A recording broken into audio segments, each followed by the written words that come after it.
పెద్ద ఎత్తున దివ్యాంగుల పింఛన్లు తొలగిస్తున్నారంటూ ప్రచారం జరుగుతున్న నేపథ్యంలో ముఖ్యమంత్రి చంద్రబాబు నాయుడు గురువారం సచివాలయంలో అధికారులతో ఎన్టీఆర్ భరోసా పెన్షన్ల పథకంపై సమీక్ష నిర్వహించారు.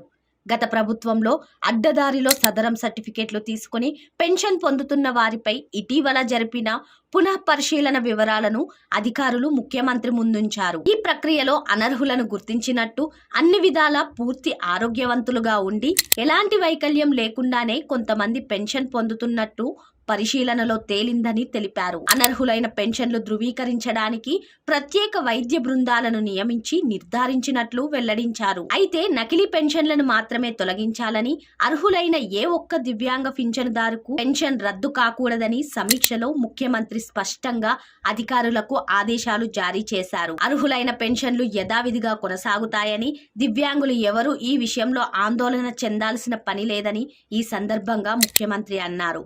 అలాగే తాత్కాలిక సర్టిఫికెట్ల ద్వారా దివ్యాంగుల పెన్షన్, హెల్త్ పెన్షన్ పొందే వారికి కూడా ఎప్పటిలా నెల నెలా పింఛన్ అందించాలని స్పష్టం చేశారు. వారికి పంపించిన నోటీసులు సైతం వెనక్కి తీసుకోవాలని సీఎం చెప్పారు.